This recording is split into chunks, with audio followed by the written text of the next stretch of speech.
No one noticed the sudden blackout of major news networks, until the government's own channel replaced them. They said it was temporary, just for national stability. But in hours, new laws rolled out, fast, sweeping, and impossible to question. Soldiers appeared not just at borders, but at every street corner. Social media feeds replaced with a single endless stream of state-approved updates. Opposition leaders vanished, some overnight, others in broad daylight. The first protest looked strong, but they didn't last. Dissent became a word no one dared to speak aloud, and for those who still resisted, well, their fate became a cautionary tale.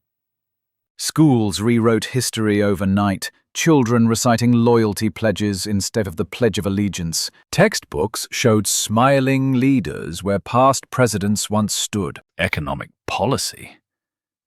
Every business now had one boss. The state. Even the music on the radio changed. The old US currency vanished, replaced with government-issued unity credits. And it wasn't just the poor who obeyed. Billionaires were brought to heel. Or broken. Private conversations, no longer private. Drones patrolled, not just skies, but your doorstep. Curfews tightened. Streets after dark were silent except for the hum of patrol vehicles. By now, the America people knew this was no longer the land of the free. Whispers of rebellion spread, not online, but in backrooms and hidden basements. Paper flyers replaced hashtags, slipped into coat pockets and taped under benches. Even music carried coded messages, smuggled through underground stations. But the regime was always listening. One by one, the leaders of this shadow network began to disappear. Families were torn apart, spouses forced to inform on each other or face prison.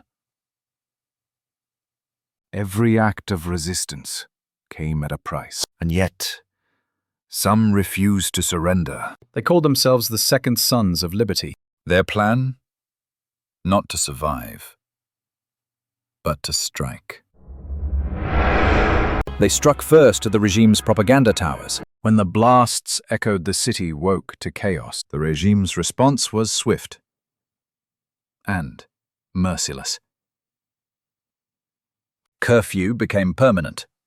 Daylight meant nothing now, and yet the Second Sons weren't done. They targeted the heart, the capital. Every street around it turned into a battlefield. The air was thick with smoke and uncertainty. Then, just when it seemed the tide might turn, everything went black.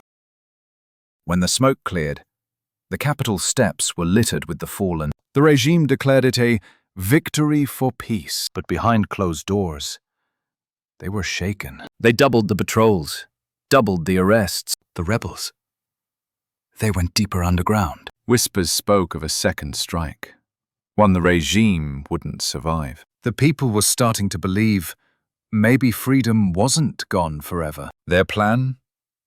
Not to survive, but to strike. The Second Sons are not done, and neither are they. The shot rang out, echoing through the tunnels beneath the capital. No one knew who had fallen, friend or foe. Panic rippled through both sides. The city above burned, while the world watched in silence. Foreign leaders offered support, but at a price. Inside America, fear became currency. Every home felt like a checkpoint. And still, the Second Sons moved like shadows. Each step they took felt like a countdown. Until one night, the clock hit 0. The explosion shook the city to its core. Every alarm blared. Every siren screamed. The regime threw everything into lockdown. Rebel cells struck in dozens of cities at once. The air was filled with smoke and rumors. Some claimed the dictator had fled the capital. Others swore he was still there. The truth was about to explode.